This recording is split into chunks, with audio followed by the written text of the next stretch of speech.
This podcast was produced by OAR FM Dunedin with support from New Zealand On Air.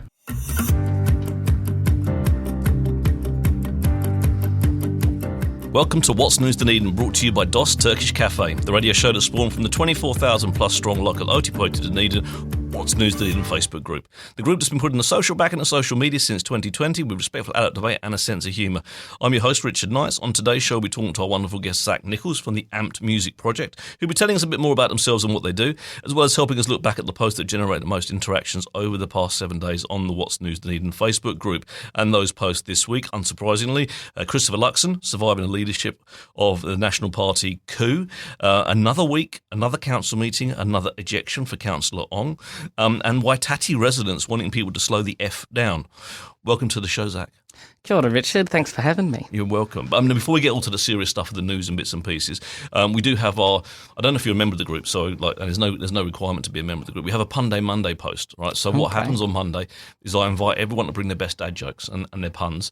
Whoever gets the most laugh reacts, and it's as simple as that, gets their joke brought on the show on a Friday, and we see whether that joke transcends from the written word into the spoken word, and whether it's a groaner, whether it's a giggler, whether it's like a over your head one. So this is this week's joke. I've heard this. This is one I've heard like 100 times, but I still love this one. To be fair, I just took a leaflet out of my letterbox that said I can have sex at 82. I'm so very happy. I live at 74, which is not far to walk home afterwards.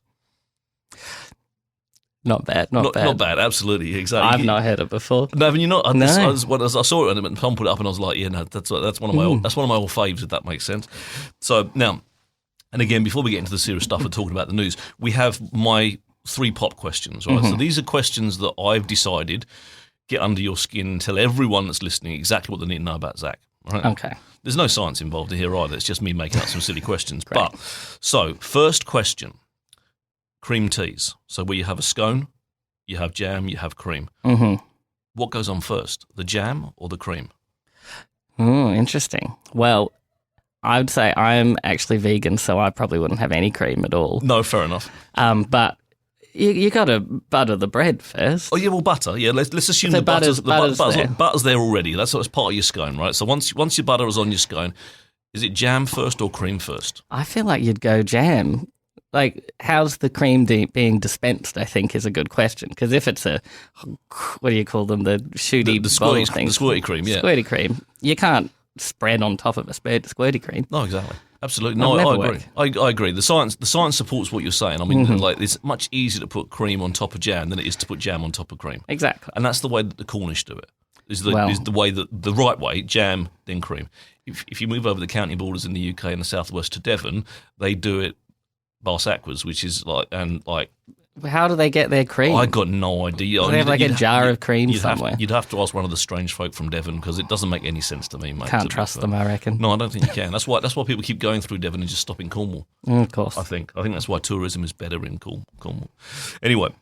Second question. So that's the only question you get wrong on my show anyway, by Zac. So now you passed that. Great. Good. Everything else is gravy. So I'm allowed to stay? Yes, absolutely. Yeah, Great. totally. So I've had to kick a few people out. Oh, fair. Yeah, exactly. And then I'm talking to myself for now.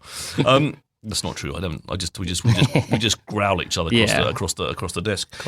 Second question. Who is your favourite Teenage Mutant Ninja Turtle? Oh, I was always. I got to get the name right. I was a massive Teenage Mutant Ninja Turtles fan when I was a kid. Donatello. There's no wrong answers with the turtles. Am I right when I say Donatello was the purple one? Don't ask me that. Because I don't think I'm right. I feel like Donatello's blue. See, if I get that wrong, Zac, I normally get a text from my wife telling me I've got it wrong, because she's a massive Turtles fan. I see. And if I say it live on air and I get it wrong, I get the angry text later on. All I know is they're Renaissance painters. I'm going to say Donatello's definitely the blue one. I'm wrong. That's fair enough. I can't remember the name of the purple Leonardo is, I don't know, so Raphael is red. That much I do know. Raphael's red. Michelangelo's orange.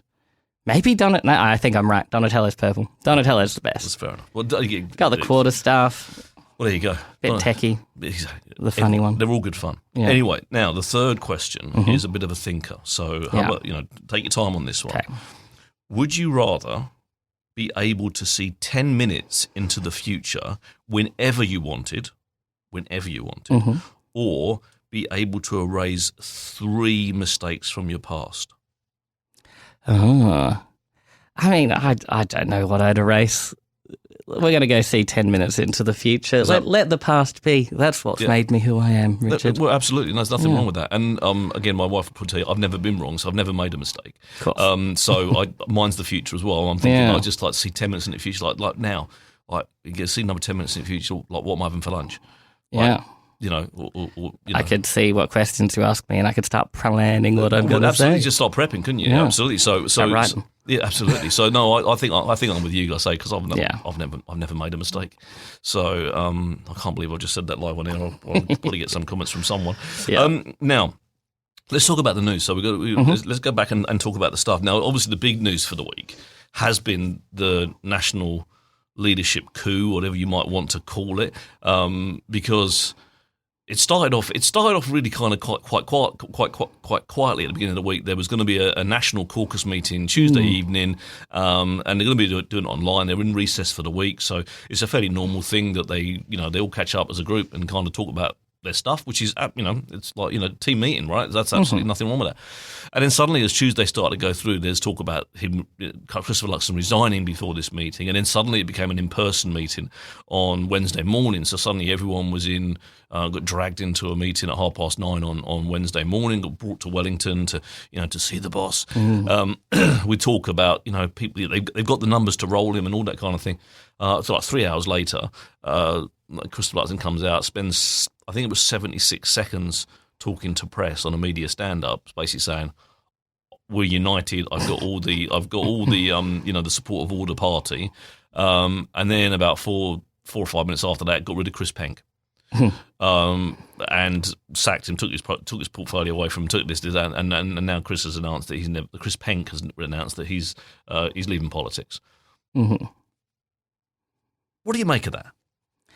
I mean, it just sounds like Christopher Luxon saying another classic lie. One of the classic lies Chris Luxon likes to say. Seems like the only thing that'll get you fired from government is questioning his leadership rather than being a bit racist on the floor. Absolutely, like being not only being a racist, like Winston Peters was, but being a racist, consistently being a racist, refusing to apologise for being a racist, and basically putting himself above everyone else, and that was actually a comment I made on the page when I put the story up yesterday or the day before, was that it seems that if you question your leadership, then which actually is, I think is actually a positive of democracy, that you can question leadership, right? This is not a dictatorship. This is like you can lose your job, but if you actually say something racist, and not just saying something racist, but saying something racist as the foreign minister, right?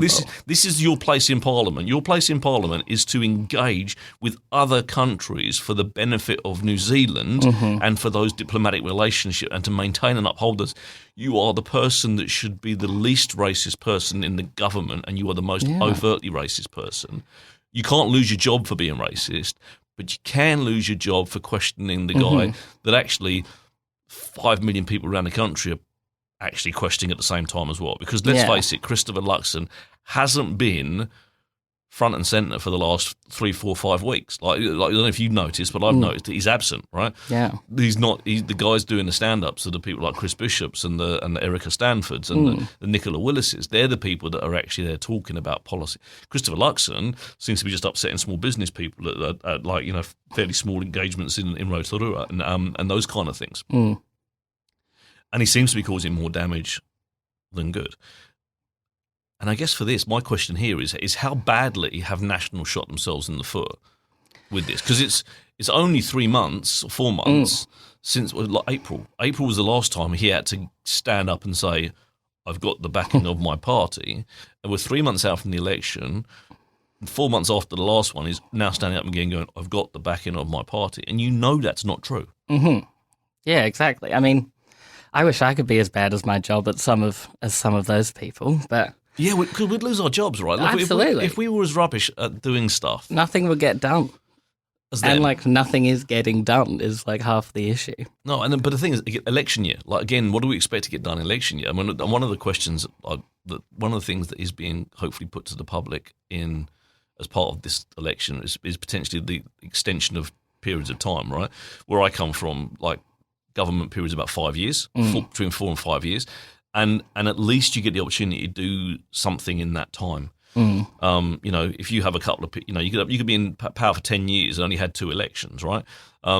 3 years doesn't seem like enough, because no sooner have you got your feet under the table and the person that you've decided is the best financial person in the world, who's literally doesn't know how to use a calculator, works out what's going on and gets the right advice. They can be out the door because another election's coming and it's a different person. Which I don't think is fair to any party. Is my point. I don't think that's fair. I don't think that's fair to National. I don't think it's fair to Labour. I don't think it's fair to Greens. I don't think it's fair to anyone, because you're in a flip flop kind of situation. What do you think? What do you think?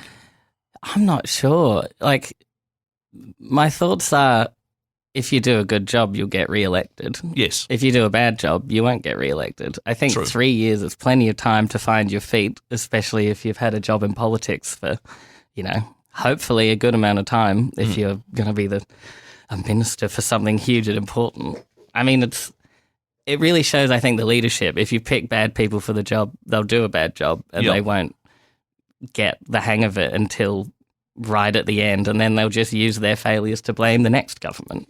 It is really strange, because no one in this country, no one stands for government on the back of their ability to be the best finance minister or the best foreign minister or the best, whatever minister, right? They basically go, hey, look at me, I support these general trends of policy, vote for me, throw loads of money at it, they get voted in, and then sometimes they get tapped on the shoulder and go, well, you're minister for sports. Yeah, let's all pick jobs out of a hat, basically. I didn't know how to kick football at school, That's why you're the finance minister. I struggled with basic arithmetic, but again, it's like they don't stand for those roles, do they? And then the shadow whatever. Like, the same as in the opposition, right? You're suddenly given a portfolio, and you kind of go, "Oh, okay, yeah. Now what do I do?"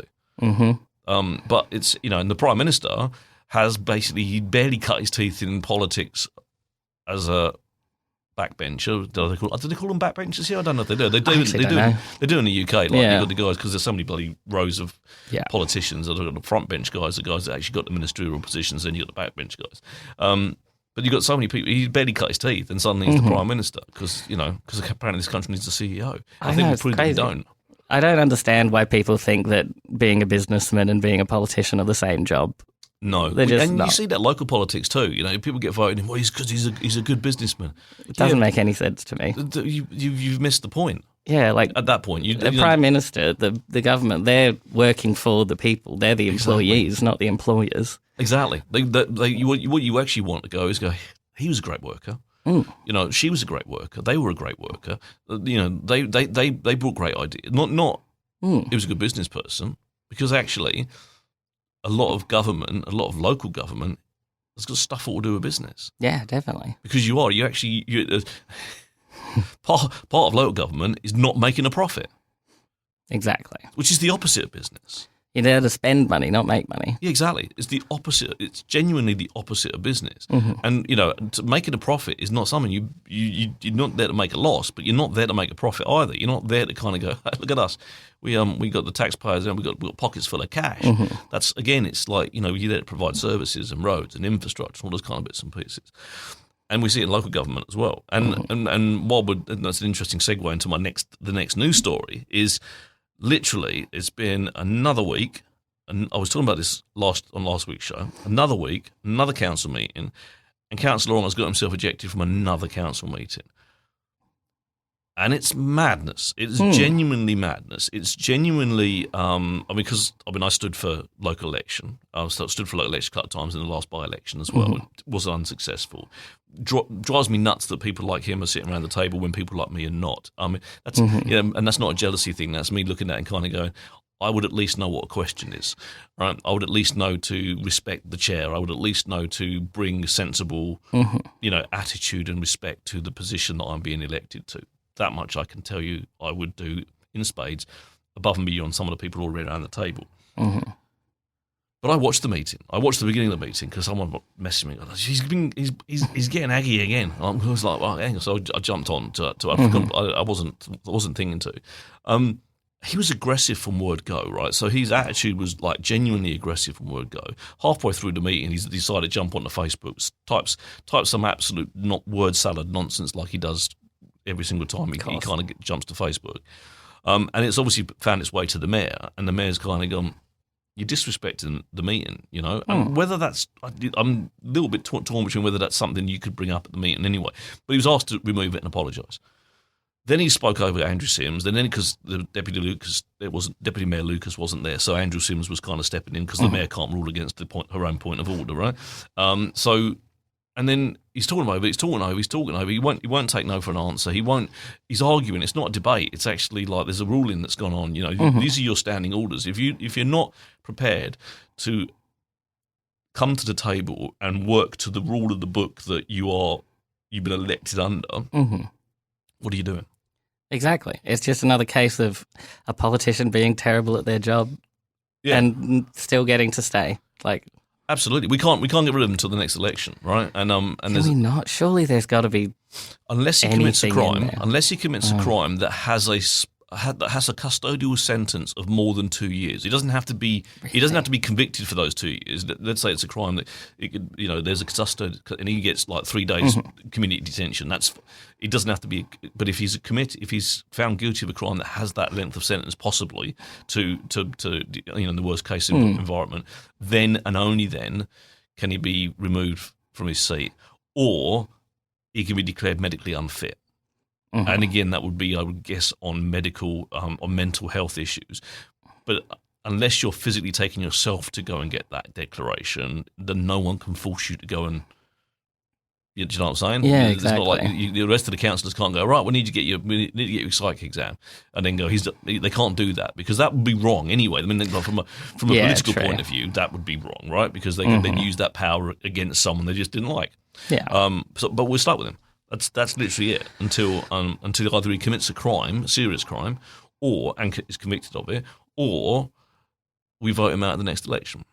And I guess we'll just have to vote him out at the next election. We will, I hope. But it's been probably we haven't got to October. We're not even been a year in this yet. Oh man, there's still 2 years and 2 years 2 months to go. Not that I'm counting, but maybe I am. So it's an interesting one. It is interesting. But it's also a distracting one. That's exactly. the other side of it. You're actually genuinely there to do a job, right? And everything we hear about the council at the moment is just this person's ejected, this person's ejected. I mean, usually that one person is ejected. Yeah, exactly. It's the same person, and to be fair, rightly so. But it's a distraction from what we elected these people to get stuff done. And they may be getting stuff done. But because our eyes are over here looking at the clown show, we're not necessarily appreciating the work that's being achieved on the other side, away from the madness, away from the crazy. And that's the problem that I've got, is that actually, like, it's difficult enough to be a councillor, to do a good job, to be recognised for doing that good job, right? Because it's a tough gig, right? You can't win. No one's ever going to praise you for doing anything. There's always going to be half the people going, that's the worst idea ever, and half the people going, oh, it's the best thing since sliced bread, right? So it's hard enough to be recognised for good mahi, right?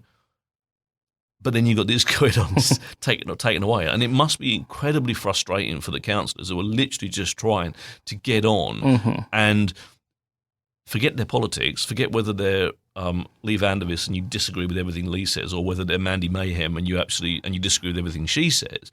They are trying to do the best for their electorate based on what they believe to be the right thing, right? Exactly, yeah.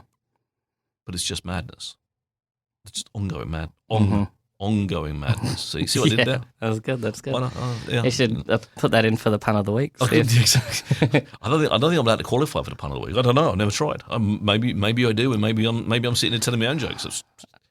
You're the one with the platform. You can do whatever you want. I could. Don't let that power go out of my head, Zach. Okay. Last subject of the week, topic of the week. Waitati. The wonderful people out in Waitati at the Blue Skin Bay, and some fantastic parts of the world at Orokonui and all that kind of stuff. There was an opinion piece in the paper this week about asking people to slow the F down, right?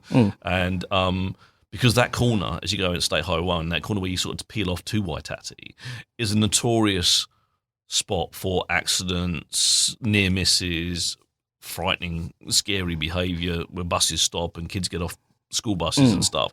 It's an absolute nightmare. But the problem is that no one in New Zealand wants to slow down. Yes. And that's something I've noticed like forever, right? Is like there is absolutely no expectation in this country that the car in front of you should ever slow down or, God forbid, stop, right? Yeah. Because I see it all the time. Like I'm driving, I'm turning right, I'm indicating like a long way back. I'm indicating, I'm slowing down, and then suddenly these cars are like so quickly up because they're not expecting me. They've got no belief that I should be that I'm allowed to do that, right? And I've been in so many almost where they swerved out the back of me. Like they've suddenly realised last minute that they've actually like, and you kind of go, I've been telling you for a long, like the brake lights have been on, the indicators have been on. I've been trying to ease you into the process, like, but you still didn't expect or want me or believe that I should have the right to slow down. And that's one of the things around Waitati. I think personally, slow the whole thing down for like 500 metres, 60k, like 60k, 80k, whatever, but 100k through there on a fairly blind bend, sharp bend, where they've got a drop off point on the other side of the road where the petrol station is. I'm talking about you going north on the left hand side of the road. And why does anyone disagree with that? That's the bit I can't get. Yeah, like safety should always be the priority, especially when it's like young people, kids getting off a school bus. Yeah. Like, that shouldn't. I feel like everyone should. But even agree that shouldn't matter, shouldn't it? I mean, even it shouldn't matter to kids. It should, like, if one person gets off a bus, whether they be 4 years old or 94 years old, anyway on the sliding scale in between, they should have an intrinsic right to be safe at that point in order to definitely get to where they're going. And it's like it's one of those places where people just think, oh, no one's there. No one's ever around there, so I don't have to think about it. And that's exactly the places where you stop paying attention, where there'll be just one local crossing the road, where there'll be some idiot driving down that Waitati Hill or something. Just and some big vehicles there. I mean, it's not an unbusy stretch of road. Right. I mean, there's too many big vehicles just in the world at the moment. I don't understand why cars just keep getting bigger and bigger and bigger. It's horrible. I don't get it. No. I don't. There's more SUVs on the road than ever before. Like when I was a kid, and that was many moons ago, and it was horse-drawn carriages that went back then when I was young. It was it was cars. You had estate cars. Not the long. If you needed a bit more space, they added another row of seats behind the first two sets, and then but they just stretched the car out. They didn't make it like 6 foot in the air. And exactly. And now we're all driving these whopping great big SUVs. Yeah. I had a bloody company ute. Oh wow! Once, like, but I was working for a recruitment company. Recruitment company. Like, I had absolutely no need. Not too much off-roading. No, I don't think I ever got it muddy. Like genuinely. Like, but like it's like they've given me this ginormous 5 meter long like ute, diesel chugging ute that like, and they could have stuck me in a Mini. Not that Mini's ever small. Mini's got bigger, but like they could have stuck me in a little small 4-door car. Yeah. And my job and it wouldn't have changed me. Wouldn't have changed my ability to do my job effectively and give me the perk of having a car that I could drive. Right? Yeah. And like the advertising around those is always, it's bigger, so it's safer. But the reason it's safer is because if you hit a smaller car, it's unsafe for the smaller cars. Yeah, exactly. It's the smaller You can't see kids over the top. The lights are like higher up, so they're just shining straight into the eyes of the smaller cars. There's so many issues with the way cars are going these days. But going back to Waitati, you've got all these cars screaming down that piece of road. They've got a right and an expectation for safety, and that's the main part.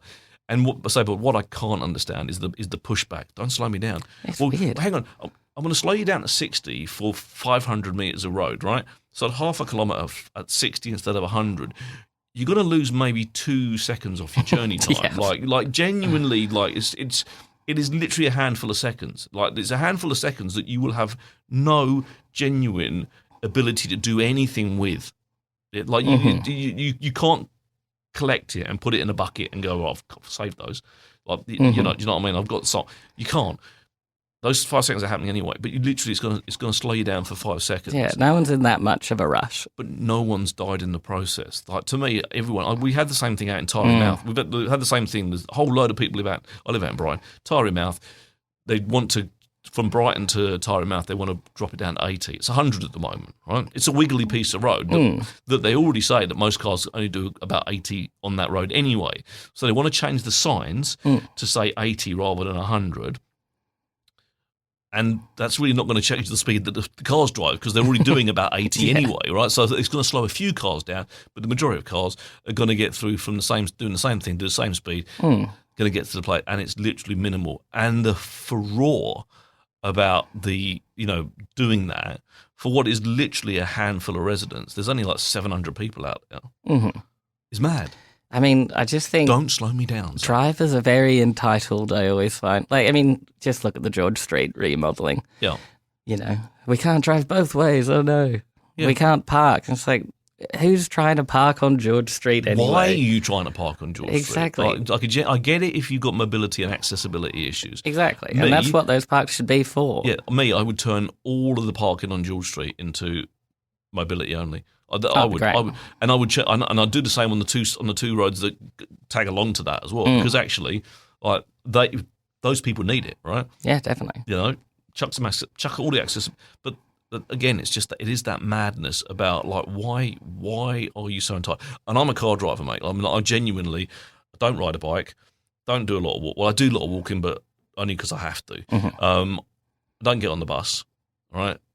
Can't get a train because there aren't any trains. I drive everywhere. I drive everywhere, but I understand that is a massive privilege to me, and B, I've got no expectation about a park outside the place that I want to get to. I've got an expectation that I can park within a reasonable amount of time and walk if I need to. I'm able-bodied. I'm fortunate in that regard. So I'm not talking about this for people that have issues, walking 20 metres, 10 metres, 100 metres, whatever.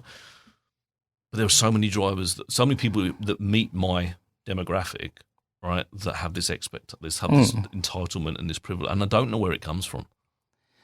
Neither, honestly. Yeah, but just don't slow them down. Don't slow them down. Don't slow them down. It's like everyone's in a rush for some reason. Yeah, and life's not that busy. Life's not that urgent. One of the reasons I came here rather than living in the UK was because it was so much slower pace. Oh yeah, and I don't mean that in a derogatory sense, right? It was just an easier, more relaxed way about going life because that race over there is like 24/7, 365, and it is crazy.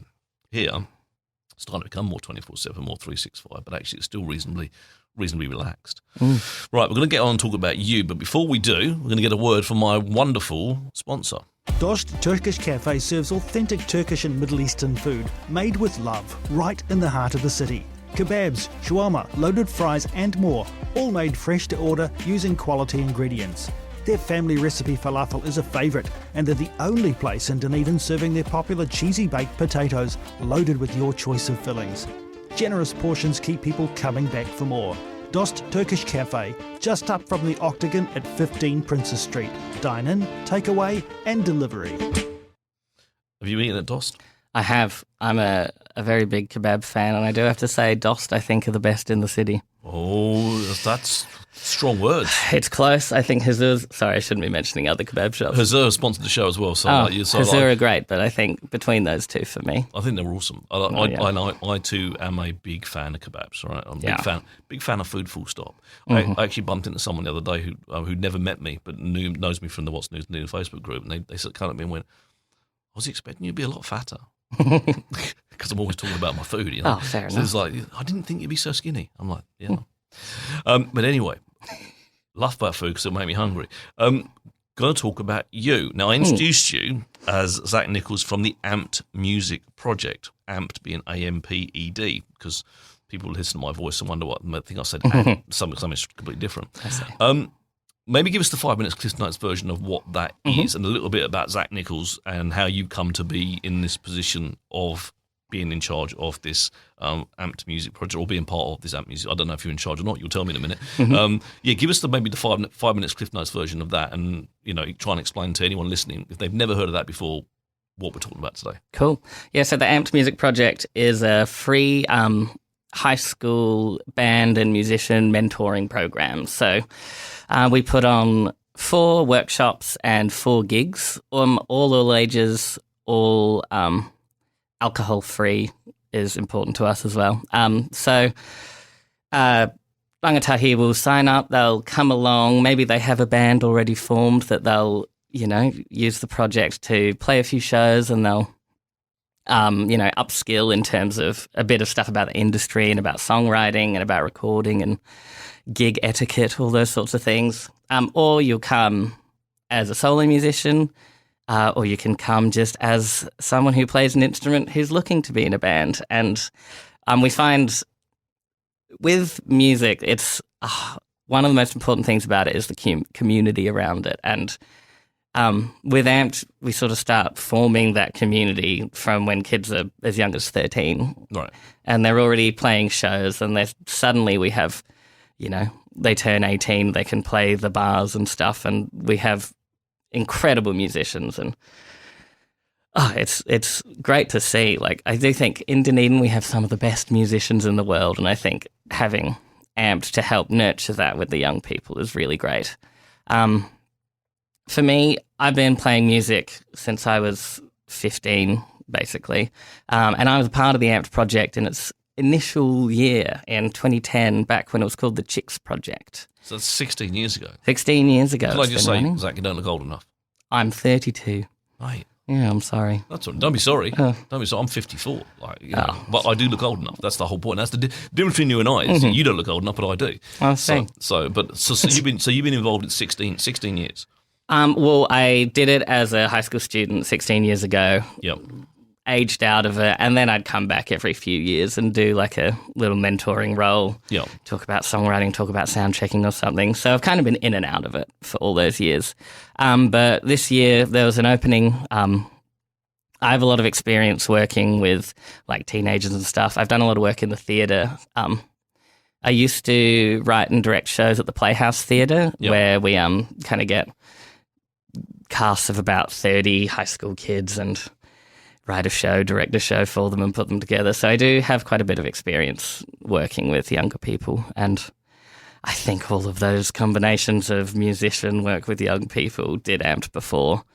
Kind of perfect combination to help me land the gig, and it's been a lot of fun working on it. Is that a paid role? Yes. Yeah. Which is cool, because I think so much that happens in our arts community, and music included, is unpaid. Absolutely, and that's the struggle, right? So it's not easy. It's double hard to be a musician, right? Because straight away, first of all, you got to be talented. You got to be able to play the damn instrument in the first place, right? I can't play anything. It's one of my wishes that I could. I can play the piano a tiny bit. It's never too late to start, Richard. You say that, Zac, but you never know. But let's say you've got the talent, right? The cost of equipment is expensive. The cost of like gig hire and all that kind of stuff is expensive. And half the time you're working for free, right? So there's a real passion required in order to be part of it, and it's very easy to lose your way in that. Like I would imagine, not ever being a musician that's had to go through this, but not looking in from the outside.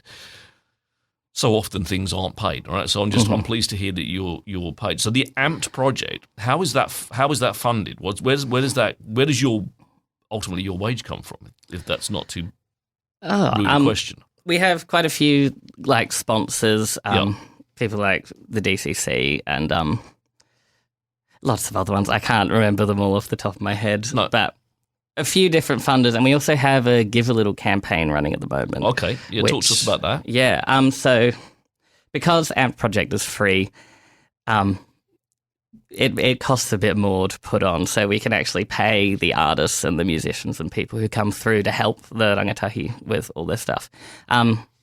And we really like to pay people for their work if we can. So to keep it free, sometimes we need a little bit of extra help. If you go to the ampedmusicproject.nz, or you can go to any of the AMPED Music Project socials, there'll be links there. If you have 50 cents, if you have $100, if you got 10 grand you want to drop on us, and you just have that lying around doing nothing, feel free to head to our Give a Little. In a box under the bed or something. Like Exactly. Exactly. Because there'll be people out there kind of go, well, I wonder where I left that 10 grand. Yeah. And then suddenly they'll be cleaning under the bed and it's like, hang on, that's where it was. I'll give that to AMPED.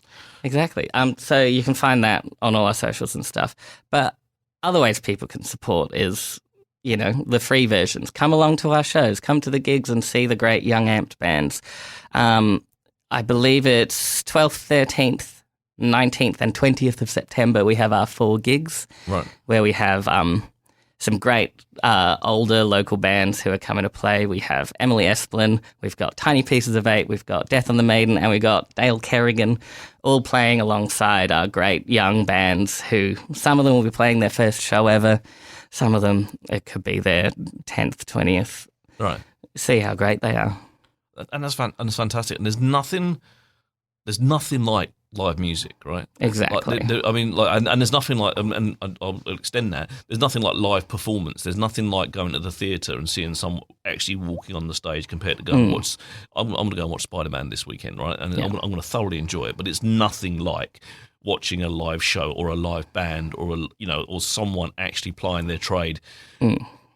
Within touching distance, and show and putting everything out there, right? There's something about it.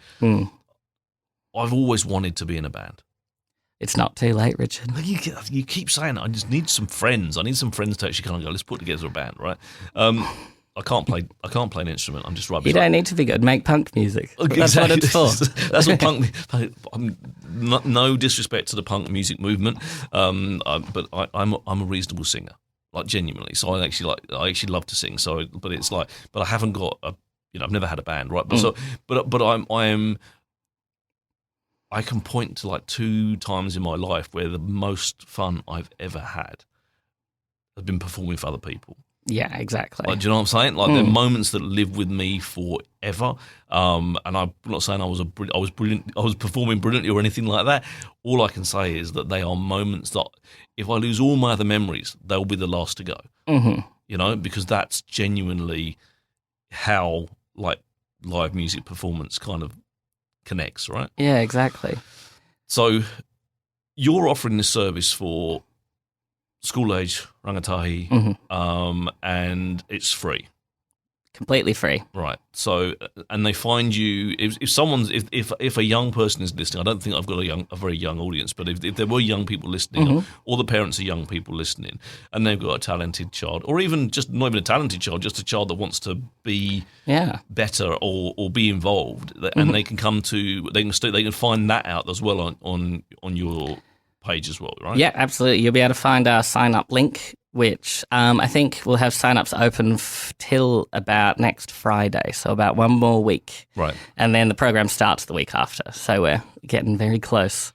But yeah, if you are a young person who plays an instrument or even doesn't play an instrument but you dabble, sign up, come along. You might meet some great other musicians that will be, help you learn, help you play, and, make some good friends. Yep. If you're the parent of a young person who plays music, maybe give them a nudge, get them to sign up. It can be scary to sign up for something like this, but it's so rewarding. So what are they signing up for?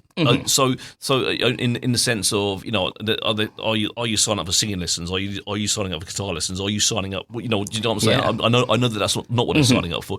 So I'm using that. So what, if you're signing up, you're kind of sitting there going like, well, what am I getting? What would I get for free, and accumulation of a lot of other people's efforts. What am I signing up for? What am I signing up to learn? What am I signing up to be part of?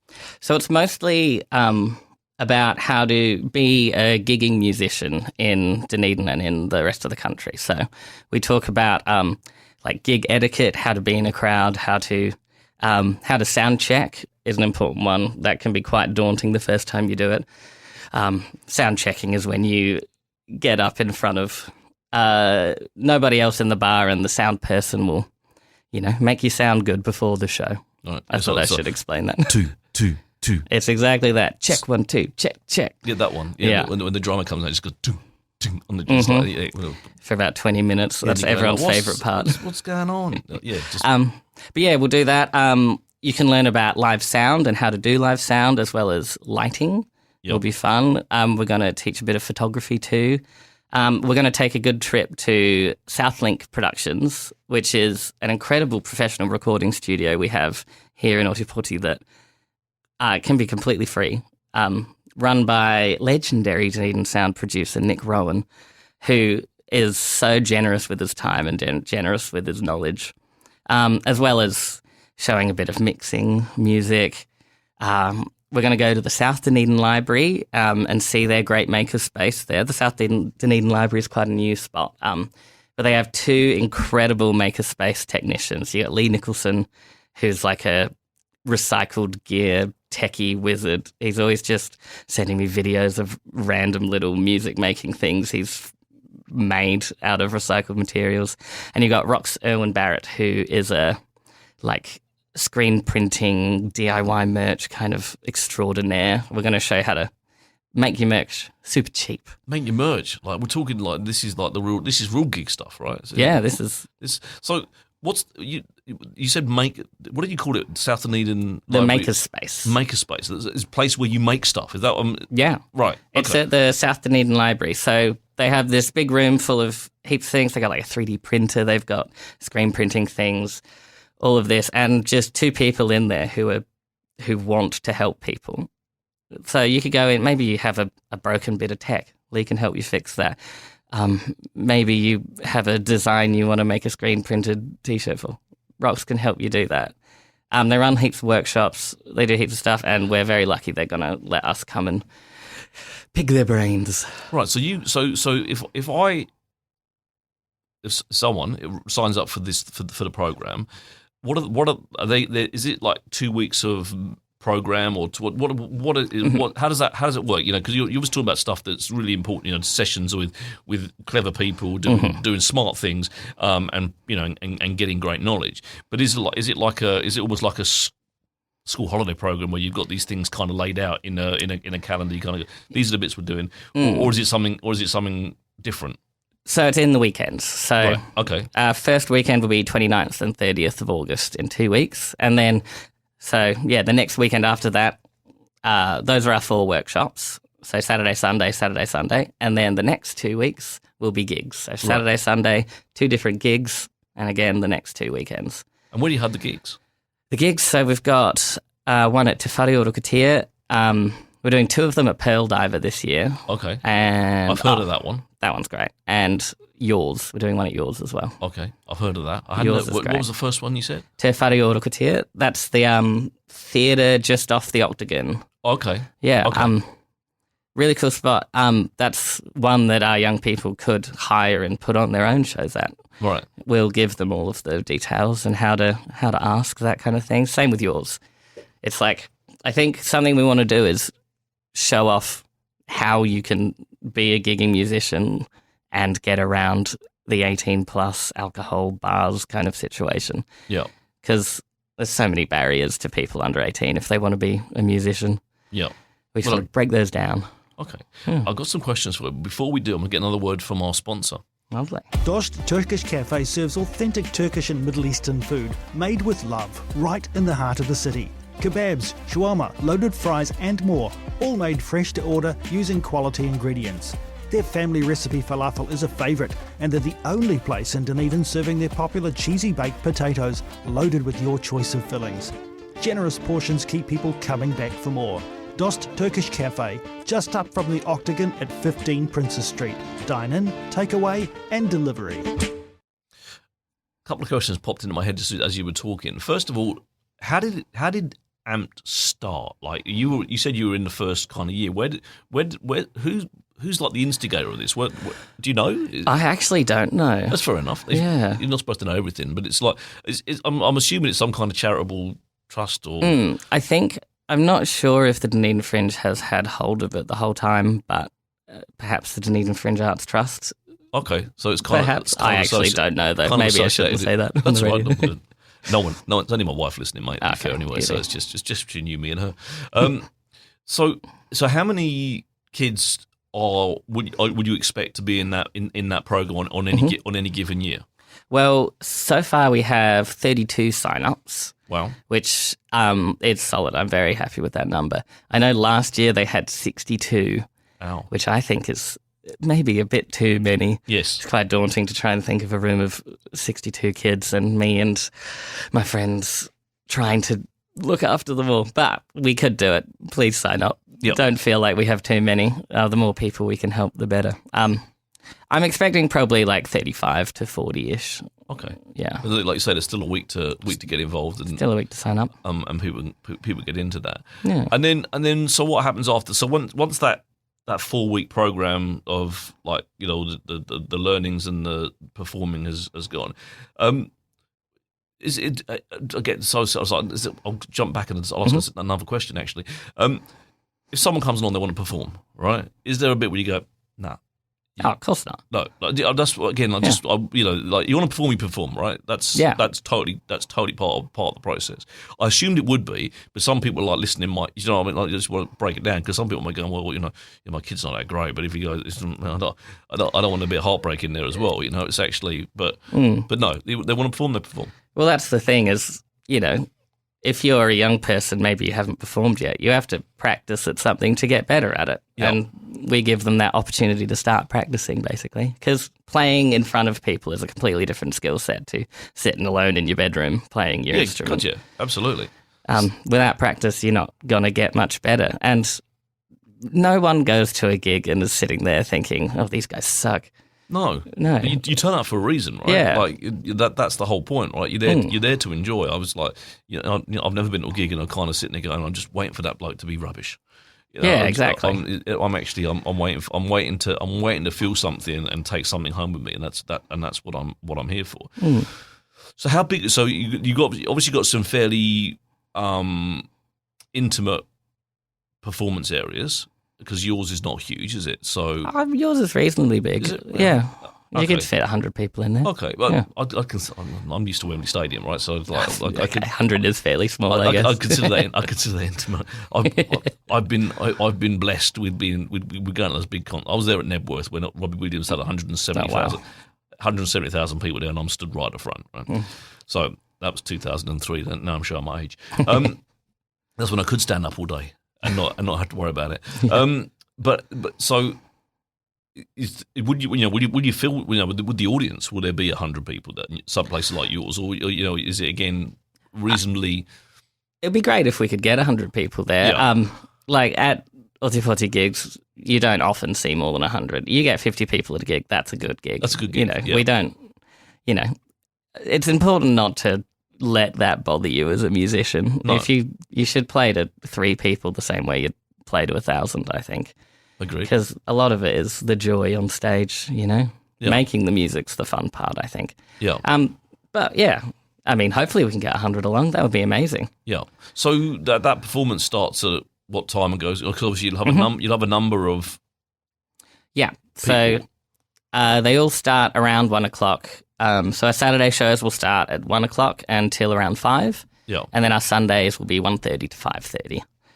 We just had to push them very slightly later so Pearl Diver can clean up after their Saturday shows. That's fair enough. I mean, they're providing the venue, right? So Yeah. And do they provide that gratis? Like, you know, is there? You know, Some of them do. Some of them you have to pay them. That's kind of just how it's business. it works. It's business, right? I mean, again, everyone deserves to be paid, right? That's Absolutely. That's the other side of it. So the young people, I'm assuming they don't get paid. No, the gigs will be free. Yeah, the gigs will be free, but so again, but the experience of doing it. What happens after? Like, is it then you just go back into planning mode for the next year, or is there more things that happen throughout the year, or is it like on an annual cycle? It's mostly on an annual cycle. So we have our basically month of doing it, and then I'll be, you know, I have my emails open. If anyone wants to ask me any questions, they always can, as well as, like, I'll get offered opportunities for the young bands that I'll be able to pass on through to them. But after the program is finished, for the most part, we just leave them until the next year. Yeah. And hopefully they can use the things they've learnt to put on their own shows. And start building their own audiences. And do they come back year after year? Is it, will you see certain and you get the benefit and the privilege of actually watching the progression of young talent actually come through from year one we were just yeah, year 2, year 3, year 4. Yeah, I mean I have my kind of Teen Art assistant coordinator, which is Kira Wallace, who started doing the program in 2020 and did it for 5 years and is now 4 years, I think, and then started helping out with mentoring and stuff afterwards, and is now co-coordinator. So you can be involved your whole life if you really want to. Right. But I do think there's definitely a benefit to doing multiple years. You'll learn new things each year. Each year isn't the same. Yeah. As well as it's about the community. You meet the other musicians, you make friends. Maybe you'll join each other's bands. Maybe you'll form a new band out of members of other bands. Right. So I think there's definitely benefit. And we do have lots of people who come in year after year. Yeah. Yeah. So there's no restriction on, you can start, the amount of times that you can turn up and be involved. No, just once you're out of school, we kind of let you free. Yes, so I guess so, because I guess that's like 18. So it's in that, obviously it's in that sort of like 13 to 18. So there's, I guess there's 5 years kind of max-ish that you can kind of like. Yeah, but afterwards, we'll be asking people back to run workshops. Bring their talent and bring their expertise and have those conversations rather than being the people sitting there like. So how many bands are you in?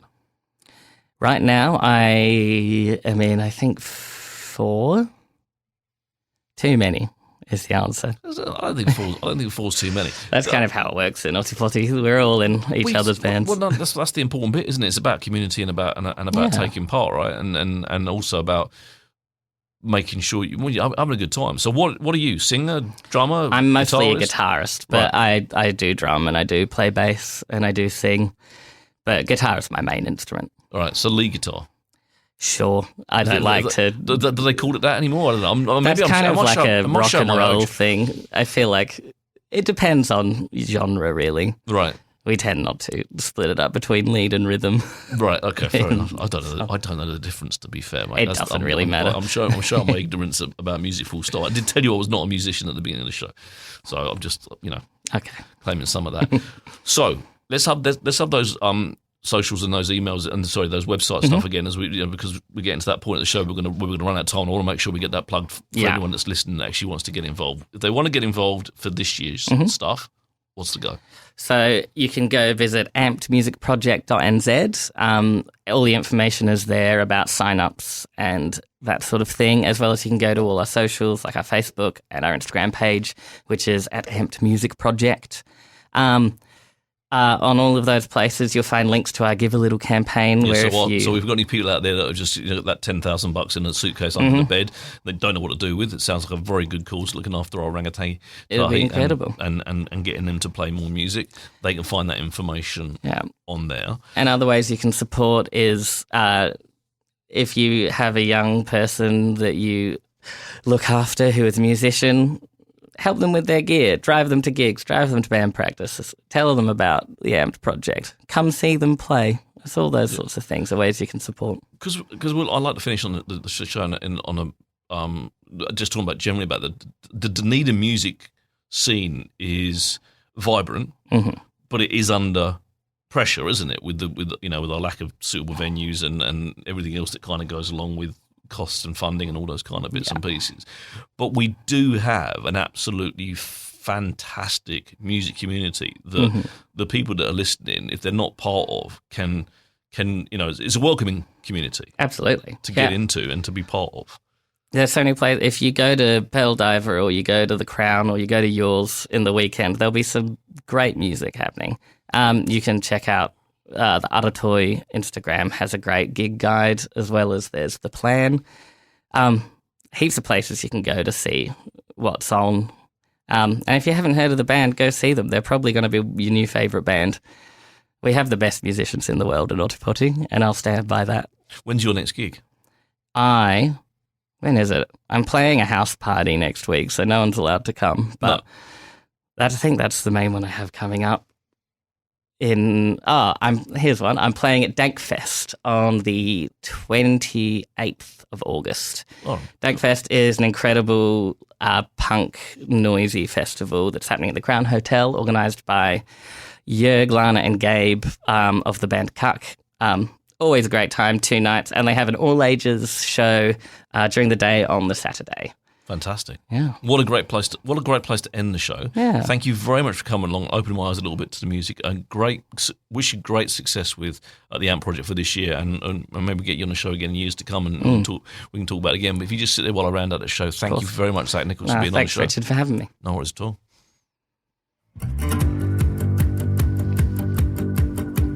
Well, that's a wrap for this week. Thank you for tuning in. I've been Richard Knights, and you've all been wonderful. Remember, if you're looking for a robust, respectful adult debate about all things local and further afield, and a welcoming online community doesn't take itself too seriously, come and find What's News Dunedin on Facebook and join our fun. On next week's show, we're talking to Margit Kaptijan, a trainer, educator and menopause practitioner, and we look forward to seeing you next Friday at 12 on OAR FM. And if you want to listen to the show again, or simply share it with your friends, you can find the podcast at oar.org.nz, or even on Spotify, YouTube or your favourite podcast provider.